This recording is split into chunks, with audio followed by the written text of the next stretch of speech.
Hi everyone, and welcome to my channel.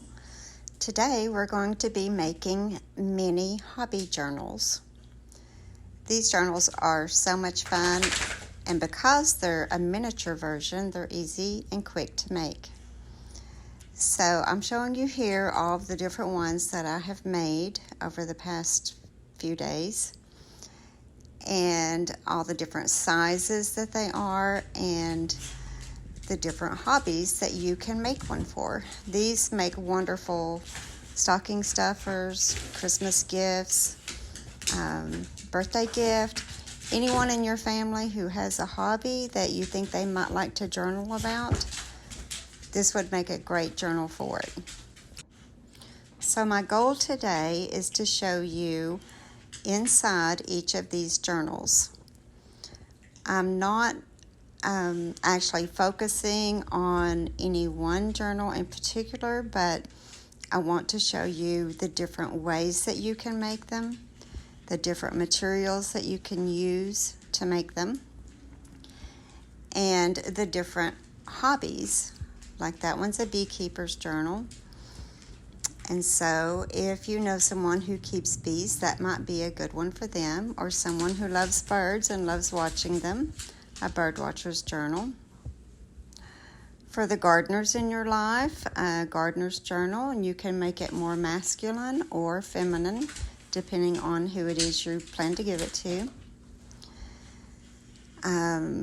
There's the forager's journal, which I love, but again, you can make that more masculine if you want, or more feminine. And back there in the back are chicken keepers journals, and two different sizes on making them. So what I want to do is explain to you kind of how each of these are done, the different materials that I've used to do them. And I would like to get your input on what you think about them, and if you would be interested in me focusing on one at a time and showing you how to make that particular one. That shows them packaged up because I also take them to my sister's shop and we sell them there. So this one is the bee journal, and as you can see on each of the pages, I leave a lot of blank space for journaling because it is a journal.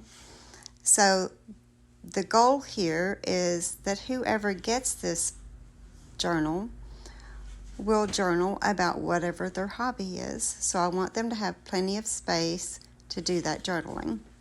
And I want it to be decorated just enough to make it interesting to them and make them want to journal. A journal is something that you can use until you fill it up and then put it away, and hopefully years and years and even decades and decades from now, these little journals will still be around, and someone is going to enjoy looking through them and learning about that period of your life or of the life of whoever did the journaling.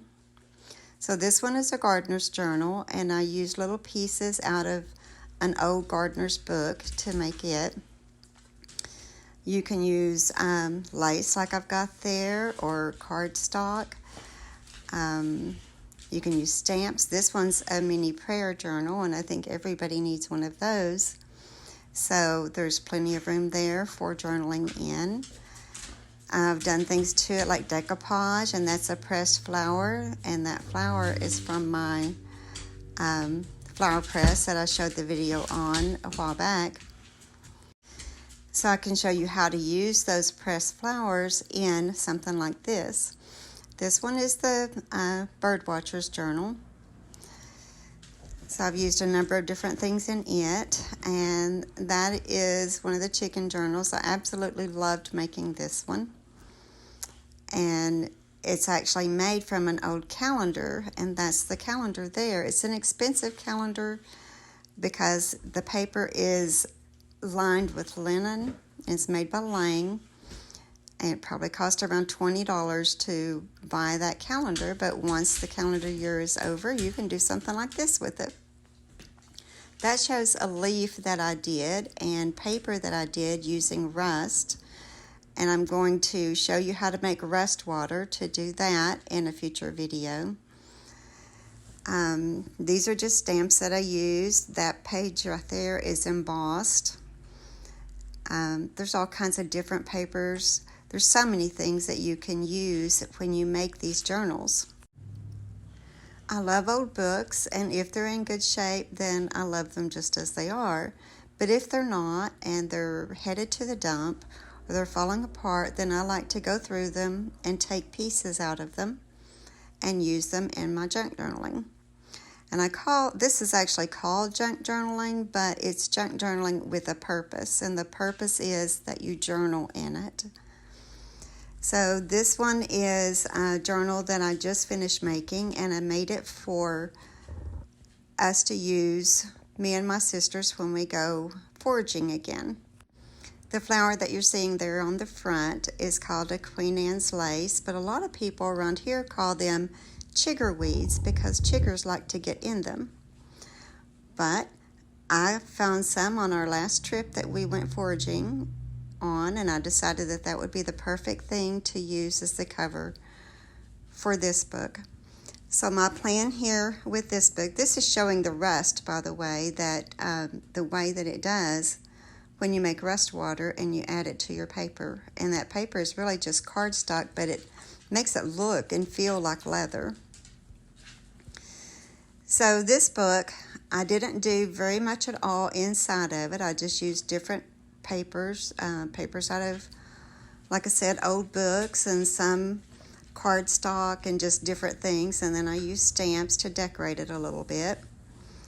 And then the page that you see there, well, the next page over after I finished turning that one, is another one that I did with the rust water, and it makes a beautiful finish.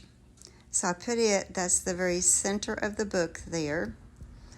And so I put it in the center, and that's a dandelion image. And then when you open it up, that's the back side of that paper that I brushed the rust water on. And then you can see there in the middle that string going down through there, and that's how I binded the book together. So you can come up with so many different ways of doing these books, and saving old books in a way that at least part of them gets saved. Even if the book itself is not savable, you can save little parts of it. So I like to add little parts in. I like to have the dates on there, 1940 something, or whenever the book was published. And it's just kind of carrying on the history of the book as well as the history of the person who fills out the journal. And as you can see here on the cover, I sewed around it. I did a zigzag stitch around the whole cover. And it does look really rusty and grungy, and that's what I wanted on this book. I wanted this book to have the look that it's been around for a very long time. And I kind of felt like that was appropriate for a forager's journal anyway. And then on the back, that's a yarrow plant, and that's one that I have growing in my garden. So I pressed it in my flower press. And this is just showing more of the book. I'll be showing you how to put it together, like what you can use and how to bind it together, the front and back together. And then when I'll be going over, like, when I decide to sew the cover and when I don't. There's times when I prefer it not to be sewn, and then there's times when I want to sew it, and also times when it needs to be sewn for reinforcement. And that was the case with this one. I kind of felt like I needed those pages reinforced more. So, because we're going to be taking it out into nature when we go on our nature walks and we're looking for plant material. This book is going to go through quite a bit, so I wanted it to be a little stronger. So that's what I'm showing there, and I'm also trying to show you the rust and what it does when you brush it on the paper. And this paper was just a manila folder.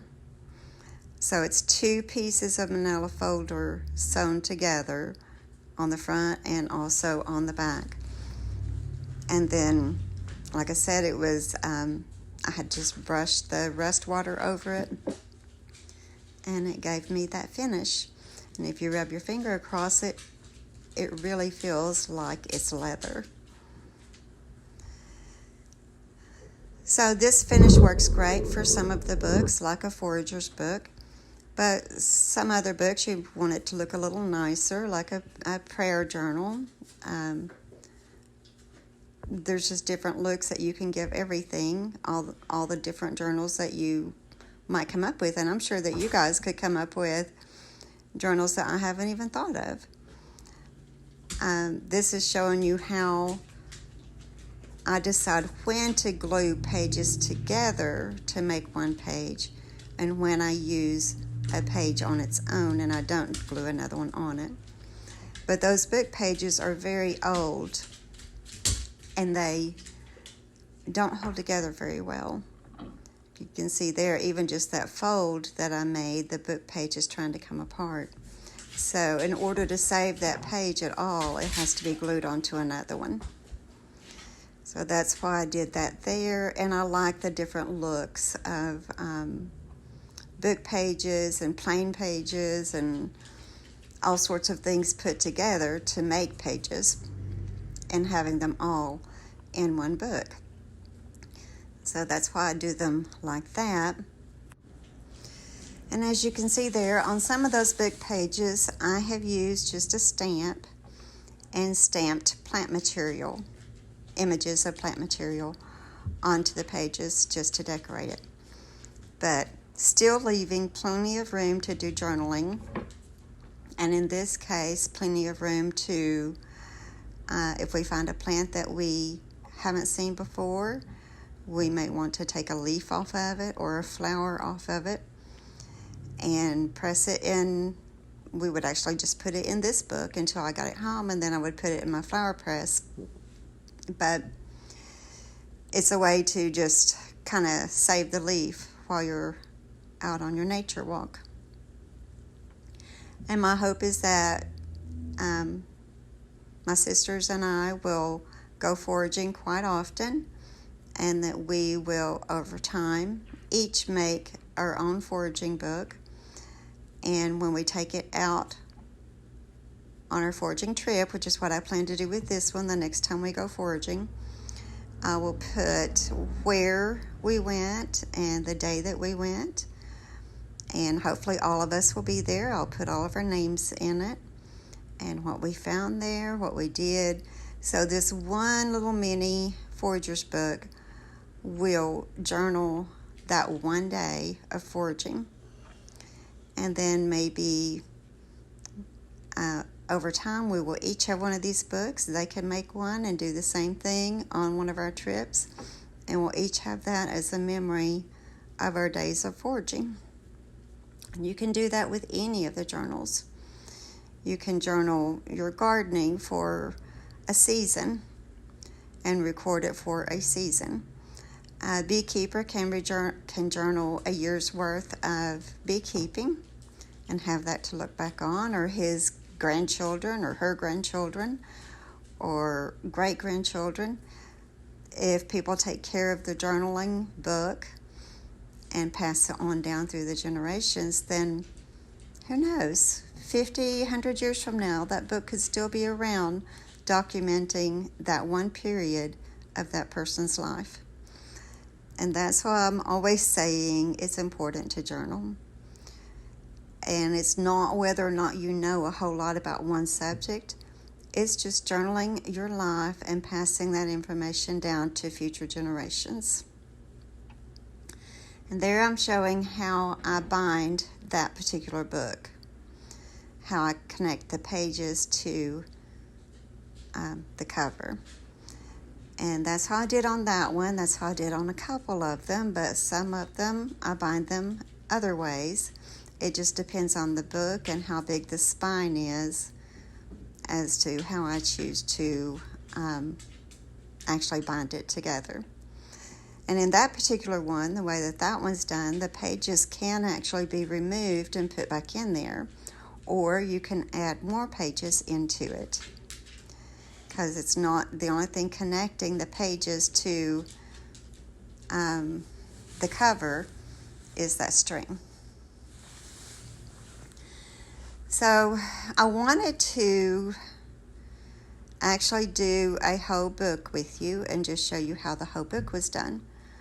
But I also wanted to show you all of them. I absolutely love that flower there. It looks three-dimensional. It looks like it's popping out at you. And it's actually pressed flat and glued down in there. But anyway, back to what I was saying. I wanted to show you all the books, not just one, so that you could get an idea, and maybe if there's one in particular that a lot of people would like to make, then we can go step by step through it.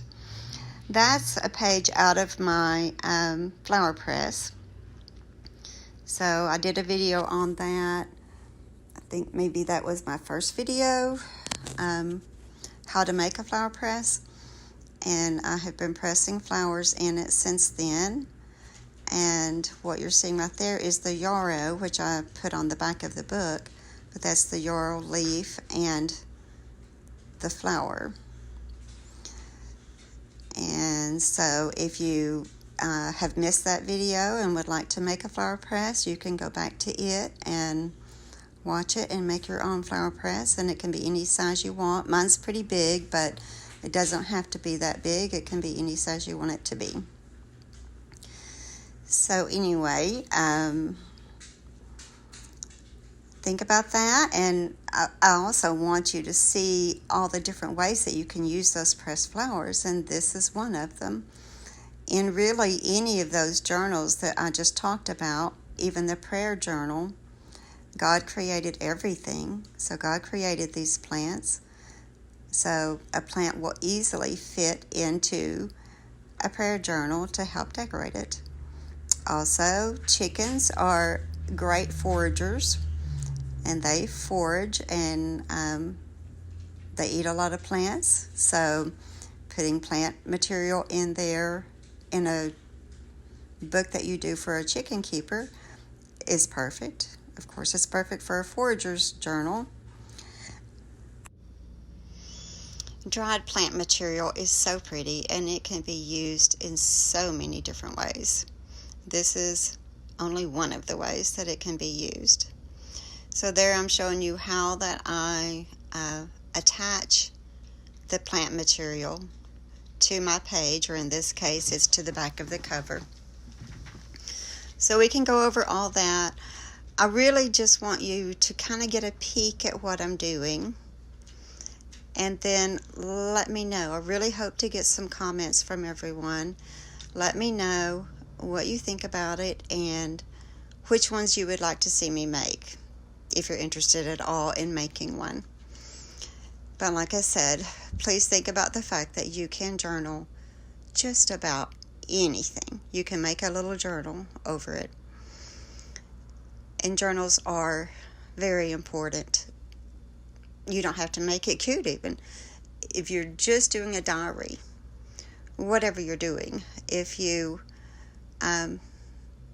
journal the things in your life that are important to pass down to future generations, then you're actually helping everybody else understand their family, their history, their genealogy, and also learn from you even when you're no longer around to teach them. So that's the back of the journal showing you, and in the front. Some things I type as far as the labels on my computer. I type them out on little labels and print them. And some I just handwrite because I think it's important to have your handwriting in a journal also. I don't really like my handwriting, but I do it anyway. That is a page that I did in the rust water, and that's going to be the center page in that journal. So you'll put all the other pages in, and then that will go in the middle of all of them. And that's just kind of a focal point, really, but also on the back side of it, although I'm gluing things on this side that you're seeing, if you flip it over the other side, other than some rusty water spots, it's blank, and there's plenty of room there to press a leaf or a flower while you're out foraging, or to journal. And I think that verse is very important to have in this journal, and actually every journal, because we all need the reminders that in nature, God is everywhere. He's everywhere in life too, but it's very obvious when I'm out in nature that God is there with me. So here I'm showing you how I'm putting the pages together as far as the order of them. And there's not really any rule of thumb on that. It's really just how you prefer it to look. So I like to mix them up and not have too many of one type of one kind of page together. So if I've got a blank page, then maybe the next page is going to be a page out of a book, or a page with some color and some pictures on it, or something like that. So if you look through these and think about all the different things you could do, I'm sure you could come up with a great reason to make a mini journal. And that's the flower press that I was talking about that I made in the first video. And like I said, it is pretty big, but I press all my flowers and leaves in there. I use them for plant identification, like you saw me do here, but I also use them to decorate with, like you saw me do here. So again, if you haven't watched that video and you've been wanting a flower press, they're very easy to make. And the only thing I had to do to that wood there, other than decorate it, was drill those holes. I didn't have to do any sawing on it, so that makes it even easier. So I don't know how long it's going to be before we get to go foraging. The weather has turned off really cold here, and cold at least for, this is November 1st, so it's pretty cold. But the last time we went, we did get that flower that I'm taking out of the package there, and I pressed it. We call it around here, people call this a chigger weed because the chiggers love it. But I call it a Queen Anne's lace, and I think it is a beautiful, beautiful flower. So anyway, because this is going to be for our foraging trip together with my sisters, I'm stamping the words "foraging with my sisters" on the front page here. So I always like to use that front page to kind of identify what the purpose of that book is going to be about. And even though the cover itself tells you, because it's a foraging journal, but this one is specifically for a trip that I do with my sisters. So in this book, we will be writing who all was there and everything that happened that day, so that those memories will be preserved. And hopefully, although we're horrible about taking pictures, hopefully we will get a picture and I will add it to it also. So I hope you have enjoyed these little mini journals, and I hope that you will let me know what you think, and if you would like me to do step by step and show how to make them. May God bless you and have a wonderful, great day.